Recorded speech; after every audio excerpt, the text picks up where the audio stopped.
Rewind is a production of Wisconsin Eye. To keep programs like this free and accessible to all, please consider a charitable gift to wisci.org/donate or text WISI to 44321.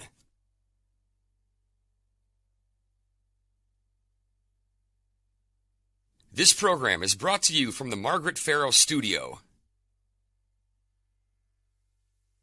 Rewind, your week in review, is sponsored by the Wisconsin Realtors Association, bringing Wisconsin communities to life with great homes, businesses, and neighborhoods.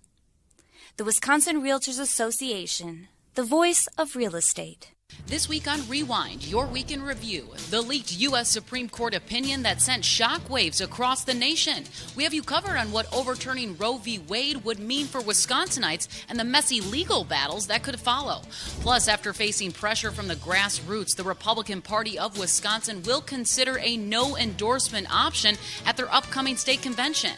And Governor Tony Evers hits the airwaves with his first campaign ad of the season. All this and more on Rewind, your week in review for May 6th. Hi, I'm Emilee Fannon. And I'm J.R. Ross. J.R. Ross, we have to start with the biggest story across the nation. And of course, a lot of people are talking about here in Wisconsin after the U.S. Supreme Court leaked draft opinion came out suggesting that Roe v. Wade will be overturned. Now, of course, that is just a draft opinion, but it definitely sent shockwaves across the nation. So what does that mean here in Wisconsin? So if Roe v. Wade were to be overturned, an 1849 state law would go into effect banning all abortions unless a mother's life is at risk. Now, abortions would become a felony. It would be punishable up to 6 years in prison and could face a $10,000 fine.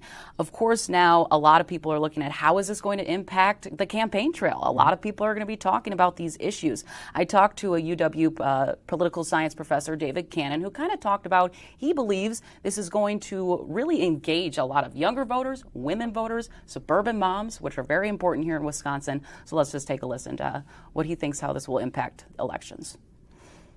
I think we'll see turnout higher than it otherwise would have been, and probably among that key demographic of suburban mothers, but the women more generally. I bet we'll see more of a gender gap now in the midterms than we would have seen had Roe v. Wade not been overturned. It's the group that's disadvantaged that often will be more motivated to act politically. And so here, I think the Democrats probably are going to gain from more people, coming to vote that otherwise may have stayed on the sidelines. So we know the abortion ban, abortion issue overall is going to be really important for candidates. They're going to be talking about it on the campaign trail. But I think the real question here, JR, is it still going to be relevant come November? Yeah. Well, immediately after the decision or the leaked decision kind of came out, there's talk about how this scrambled everything. I'm not sure it does, and this is why. One, what's the closing argument going to be in October from Tony Evers, Josh Kaul, the GOP nominee for governor? Will it be abortion or will it be inflation, gas prices, schools? That's what I don't know for sure. A couple things to watch. I think the primaries, yes, right now we have an impact. Yeah. Sarah Galuski, immediately up a six-figure TV buy talking about abortion rights. She's the only viable female candidate in the Democratic primary for U.S. Senate. Of course she's going to jump on this issue. She wants to try and carve out a niche for herself. Well thought out plan to kind of get on that issue while it's hot. I just don't know, though, come October, what's going to be going on. Now, if you look at like kind of a on-the-ground level, state Senate races, 5th Senate District. It is a seat. Dale Koyenga is not going to run there anymore, Republican. The area's been trending Democratic. Democrats have done a really good job maximizing their turnout with college-educated suburban women. Can they do any better? Maybe. If you're a college-educated suburban woman who used to vote Republican because of crime or taxes, but Donald Trump drove you away, maybe what you've been seeing with crime is kind of tempting you to go back toward Republicans. But does this issue make you go, whoa, hey, I'm not ready for that? We don't know. But in that Senate district, trending Democratic, heavily suburban, maybe it plays well there. Up in the Fox Valley, though, you have an open Senate district, the 19th, Roger Ross seat, Republican from Appleton. The Fox Valley is heavily Catholic. I don't know your closing argument for Democrats is going to be about abortion. Same time for Republicans, how do you talk about abortion come October, right? Because if you're talking about no exceptions, that's not popular. And that's the thing about like abortion polling.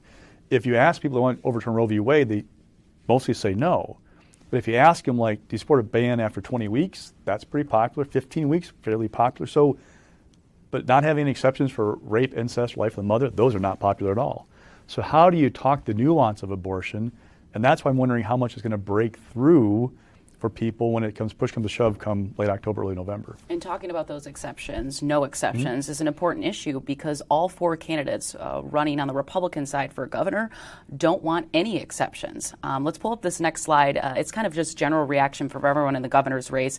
Of course, all the Republicans were celebrating this news, praising it, but all of them, Tim Michels, Kevin Nicholson, Rebecca Clayfish, Tim Rantham, all of them don't want any exceptions. And like you said, that could play a big role how they talk about it on the campaign roll because it's not as popular. Governor Tony Evers, of course, has been tweeting and been talking about this issue all week. And then I think also we got to talk about the Attorney General's race, JR, because Attorney General Josh Kaul right now is basically saying, hey, I'm not going to enforce this 1849 law. I am not going to give my department's resources to prosecute individuals if they do perform abortions. But meanwhile, Eric Toney, the Republican, and Adam Jarko. Adam Jarko didn't actually give me a really clear answer, but they were basically criticizing Kaul for basically already saying that I'm not going to pursue any resources in my offices to do this. Eric Toney, though, said, well, hey, if I'm elected, I'm ready to give anything that these prosecutors need. They didn't really elaborate on what enforcement looks like because I think we just are really unclear on where this law is going to go, and we know it's going to turn into a very messy legal battle, whatever ends up happening. Planned Parenthood has said if the Roe v. Wade decision is overturned, they will cease providing abortions in Wisconsin. So it may be a moot point about enforcement if that happens. With the law, the things you have to watch are, would it withstand a state court challenge, right? So this is an 1849 statute. As I often say, I'm not an attorney, so I'm not going to try and venture a guess about what would happen if it was challenged in state court, but that could be an issue. Oh, by the way, it may not be just the Supreme Court ruling on Roe v. Wade, but what happens after it. When's that decision come out? Is it like June? July, August, or October, like that could kind of roll things more. And are there other things that kind of fall into place? Because, for example, we're already seeing states proposing, I think Louisiana had a bill come out of committee that critics say would impact IUDs and birth control. So, all right, what's going on there? Is that going to see stuff like that filter through other states? Does that make the issue more urgent, right? What about things like the Supreme Court decision that legalized gay marriage? If you read the Alito draft opinion, he takes pains to say this is only about abortion. But if your rationale in this decision, people have argued, is it's not in the Constitution, right to privacy is in the Constitution. That was an interpretation of several statutes or amendments that then allowed or overturned a law banning the sale of birth control to unmarried couples, I believe, out east. Okay, what about that? What about the gay marriage ruling, which also, interpretation of various amendments to the Constitution? What happens there? That's why I'm talking about. I don't have a good handle on what's going to be the impact in the fall because I don't know these wild cards that could come into play. It is going to have so many ripple effects, tongue-tied there. So we just really don't know what can happen. It's also important to stress that Republican lawmakers have passed multiple anti-abortion bills that Governor Evers vetoed last year. I believe it was 9 in total. So if Wisconsin were to elect a Republican governor, I mean, you can probably just imagine it's very likely state lawmakers are going to look to restrict access to birth control, the Plan Bs. I mean, who knows what they might want to do next. But I think in a sense, they're going to want to try to tighten abortion laws and maybe look even as extreme as the Texas abortion ban. But it's a little, we just don't know what could happen. Because you think about the Wisconsin statute from 1849, it's pretty airtight, right? I mean, it's like no abortions, life of the mother, right, period. But now we're talking about technology where we have access to the morning after pill, as some people call it, or chemical abortions, kind of as a more medical term for it. Those are becoming more popular. Are you talking about restricting access to that being shipped into Wisconsin? Like that's a possible legal front. They have to watch. I don't know what the next step is going to be. Right. Also want to just kind of put into perspective about abortion rates here in Wisconsin, we're going to pull up this chart from the Wisconsin Department of Health Services, DHS. As you can see, by each decade, I mean, the number of abortions being performed here in Wisconsin has dramatically declined. And, you know, that could be a lot of factors. I mean, is it more people taking Plan B like we just talked about? Those aren't reported to the state. Is it more people socially accepting birth control, and when they have those conversations with their doctors? It could be a combination of things, but it really does give you kind of a good sense of how drastically these procedures have changed over the years. And within those numbers, actually 2020 was the first year of a drop after a 3-year rise number of abortions. I also noticed in those numbers that the percentage of performed by a chemical abortion has been climbing steadily. It's now, I think, 39% on 2020. That was up from like in the teens just a few years before. Again, shows you the changing nature of abortion in Wisconsin and nationally as that options become more available, which also begs the question, if Roe v. Wade is overturned, will that be the next legal front in Wisconsin legislatively where Republicans would try to seek to restrict access to that? We saw a bill that was vetoed about that topic, so there's an example of, yes, there's some talk about whether they go that route when it comes to abortion. All right, JR, let's move on to another big topic this week about another shakeup, I guess, in the state Republican Party's convention that's coming up on May 20th. Now, there was a committee that voted to allow a no-endorsement option for delegates at their upcoming convention, like I said, but they will also now allow statewide candidates who failed to meet viability thresholds, those are fundraising thresholds, that they established, that they now will kind of have a second options to become eligible for the party's endorsement at this month, and then in a few weeks. So this was a lot of grassroots talking about this. They thought it was unfair that, you know, hey, if I didn't reach the certain amount of thresholds, I still want to be at least considered. I went through the process. I still want to have my time on the floor to talk to the party, basically. So this was, after facing pressure, they're going to make some changes. So the Republican Party of Wisconsin has a constitution. It requires an endorsement vote at convention in even-numbered years. The thing about the no endorsement is, one, you have to get support from 60% delegates to get the endorsement. So it's not a guarantee they're going to back anybody. 2012 U.S. Senate race, for example, nobody got the 60% mark, therefore there's no endorsement. The endorsement brings with it access to the party's infrastructure, fundraising apparatus. So like both political parties use the August primary as a dry run for November. When the Republican Party of Wisconsin does its calls to people saying, hey, turn out in August, you know, we're reaching out to you, make sure you're engaged, they would also say, oh, and by the way, we endorse candidate X in this race, right? Pretty safe bet Ron Johnson, for example, would get the endorsement in the Senate race, right? So let's say go vote for Ron Johnson. That's a boost for anybody. But you have to hit the 60% threshold. Now, with no endorsement, which will be in the first ballot, you have the option of just saying, we're not going to endorse anybody right away. It'll be an interesting test in a couple of ways. One, Rebecca Clayfish has been working toward this for a long time. She's wanted this, yes. Now, she's put in the work for it, too, being on the campaign trail, one of the longest. Campaigns will always try and downplay expectations. So the Clayfish campaign, I'm sure, will tell us all, we don't expect the endorsement, we're not counting on it, et cetera, because you want to downplay expectations. But she's been there working the longest, the hardest to do all the events. It's going to be, if she doesn't get it, it'd be a little bit of a blow for her, right? I don't know how big a one, but still a blow not to get it. So there's that whole thing. So now this process, like you said, you had to reach these financial thresholds of fundraising. It was $100,000 from 1,000 donors for like Senate or governor, stuff like that. If you went through the endorsement process and didn't meet those viability standards, you can still have, and the way it works is you have to have the delegates from your home county, have a majority of them on the floor. They nominate you to be in the endorsement process. You have to have 2 other counties from different congressional districts, right? So the Lancaster mayor, Varnum, he's from the 3rd congressional district. It'd have to be someone from the 2nd and the 1st, or, you know, some other combination, not just his home county, to nominate him floor. He went through the endorsement process. He fell short of the financial requirements. He could get on the floor then to talk. And then we see what's going to happen, because you go through this process where you have a maximum of 3 votes per race. What happens is anybody who is in last place is dropped from this next ballot, and anybody below 20% support is dropped. 3 votes maximum. Either you get to a 60% threshold for no endorsement, or for the candidates or fail on anything, and it's a deadlock and we go away. Back in 2012 again, we went through multiple rounds of balloting. Yeah. Jeff Fitzgerald won the endorsement vote, but was short of 60%, so there's no endorsement in that race.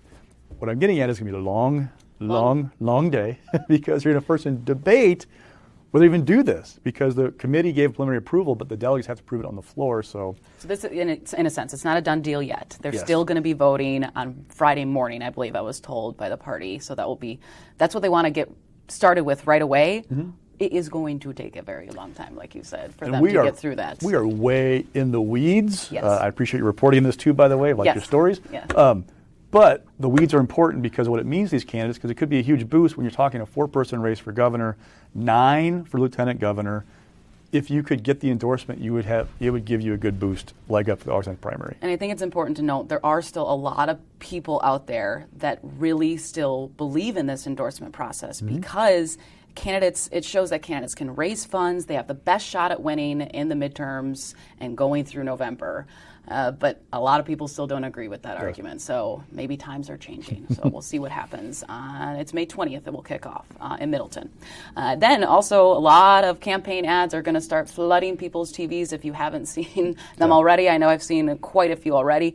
And Governor Evers hit the airwaves for the first time to launch kind of his re-election campaign ad. It wasn't a negative ad, but he's going to be spending about $3.5 million on the specific ad that kind of talks about him wanting to work across the aisle. Look what I did. I signed this Republican tax cut, worked with Republicans. He kind of got some flack for that. I think it was you who asked him at his campaign event on Monday in DeForest saying, hey, you say you want to work with Republicans. When's the last time you talked to them? And since we kind of know that he doesn't have the best relationship with GOP leaders, they don't talk at all or haven't in a very long time. So here is Governor Evers kind of responding to some of that criticism. I talk to Republicans all the time. Just because I haven't spoke to Robin Voss and Senator Lemieux doesn't mean that I don't talk to Republicans. We signed a bunch of bills within the last couple of weeks that Republicans were there. They were part of it.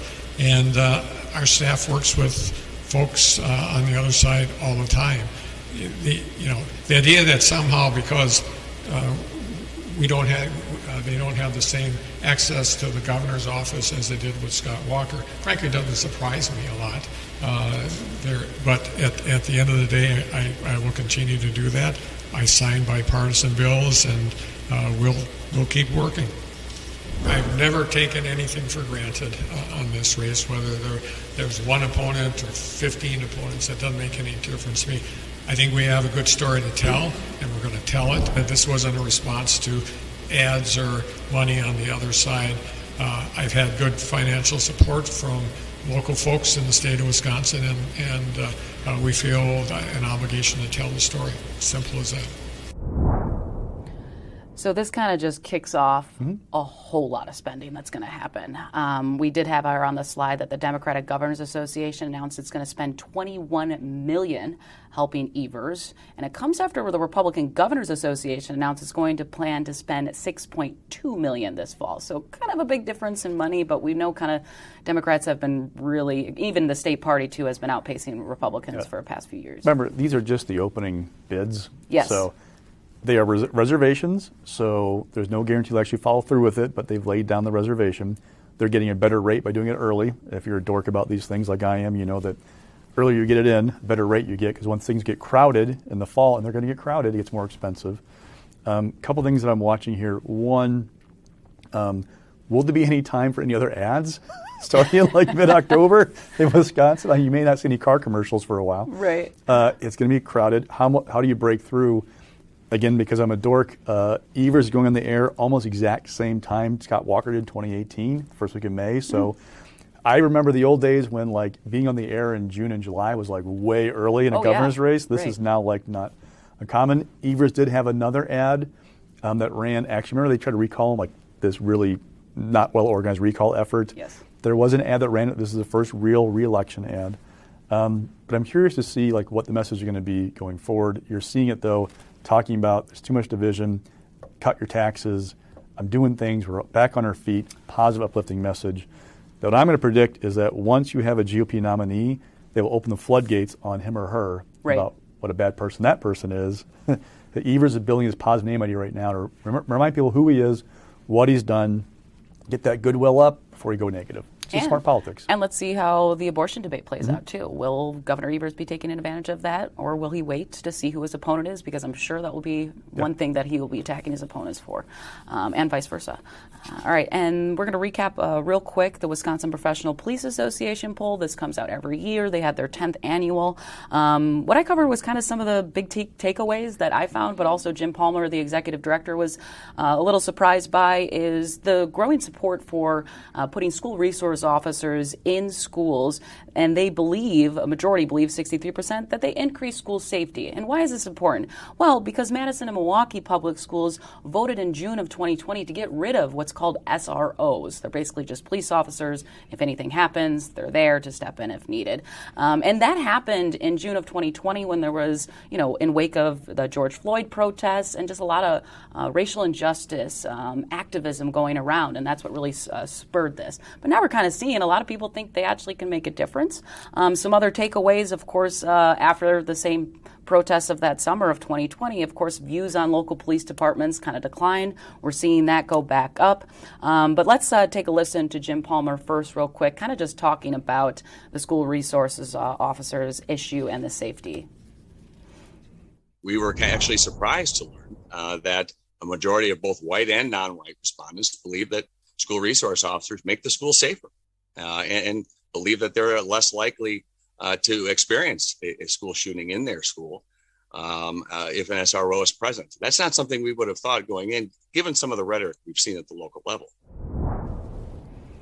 Just one other thing I want to highlight in the poll, 91% agree having well-trained police officers makes communities safer, and we know the whole crime issue, I want my community safe, is going to be a big issue on the campaign trail. And candidates are already talking about it. Some have revealed some of their, tough on crime packages. Rebecca Clayfish, for example, wants to hire 100 more police officers, et cetera. So definitely an important issue for elections going forward. And JR, we also had some news on the UW Regent front. Governor Evers appointed 3 new ones. Let's just pull the slide up and I'll let you take it away on this one. So a couple things to note. This means that Governor Evers now has 11 of the 18 members of the board are his appointments. There are 5 remaining from Scott Walker. One is DPI Superintendent Jill Underly, who is seen as being kind of sympathetic toward the Evers kind of point of view. So it is an Evers-dominated board now. Dana Wachs, for example, former Democratic state lawmaker, also happened to be run for governor in 2018, briefly before dropping out. Noteworthy there. I did call Mike Grebe and Drew Peterson, the 2 Walker appointees who are being replaced. They said they are stepping down and making way for their replacements. That's noteworthy because we've seen other boards where Walker appointees aren't walking away because under state law right now, unless the Supreme Court reverses it, if you are appointed to a board, you can remain there even if your term expires until your successors are confirmed by the state Senate. That's noteworthy because of all of Evers' appointees, we have 2, count them 2, who have been confirmed so far by the state Senate. That is Edwin Manning-Dietz, who was the president until June, and Karen Walsh, who's the vice president, who's going to run for president of the Board of Regents after Manning-Dietz's term is over. They're the only ones. Why that's important is if there is a governor, Clayfish, Nicholson, Michaels, Rantham, in January of 23, they could walk in the door and rescind every one of the appointees to the Board of Regents other than Walsh and Manning-Dietz the first day in office. Wow, yeah. So you're talking the chance to reshape an entire board. Again, with the DNR board, same thing. There's Prane, who was chair of the board. He's refused to step aside. That's kept that board a majority Walker appointees, even though we are in year 3.5 of Tony Evers being governor. The DATCAP board, we've seen people not step down because they don't want to allow that Evers appointee to come in and potentially change the direction of the board. So we've seen this happen before. Go back to 20 years ago. Tommy Thompson and Scott McCallum, their final appointees, like the Board of Regents. Chuck Koala, the then majority leader of the state Senate, Democrat, refused to confirm those. Jim Doyle took office and overturned them. What's different here is the sheer number of people who aren't getting confirmed. It shows you the Capitol doesn't function the way it's supposed to anymore. And the question becomes for Republicans, because let's face it, they're not going to lose the state Senate in November. I mean, it would have to be a complete catastrophe for them, which is not going to happen because it's actually looking like a bad year for Democrats. But with the seats, the map, the way it's drawn, they are in firm control. If you're a Republican, how long do you want to keep this up, right? Can you do it indefinitely? I was just going to say, how long can that go on? Yeah. Well, the state Supreme Court heard oral arguments from a lawsuit from Josh Call seeking to remove Praying from the DNR board. It's one question that came up. What's too long? How long could this go? Let's theorize this for a second, right? Praying is the one holding up right now from becoming a flip to Evers' appointees. Could he serve for another 4.5 years? Right. Possibly. Yeah. And that's, again, it shows you the dysfunction of government right now where we don't have things operating the way they normally should. Republicans, though, are getting pressure from like WMC, Wisconsin Manufactured Commerce, saying we don't want Praying to leave because we don't trust the Evers' direction he wants to go with the DNR and policy on PFAS and environmental regulations. They want Praying to stay as a safeguard against what they say, a check against what they say is an overreach by the Evers administration. All right. Well, that will do it this week. We had a lot to cover, and we did it in fairly good time, JR. No stock picks. We need to talk about Tim Michaels and his residency questions. Oh, let's actually bring Ron Johnson, his interesting comments. Yeah. It was a busy week again. It was a busy week, so we got to most of it. That's right. All right. Well, thank you everyone for joining us this week. I'm Emilee Fannon. And I'm J.R. Ross. And happy Mother's Day to all those mothers out there. This program is brought to you from the Margaret Farrow Studio. Rewind. Your Week in Review is sponsored by the Wisconsin Realtors Association, bringing Wisconsin communities to life with great homes, businesses, and neighborhoods. The Wisconsin Realtors Association, the voice of real estate.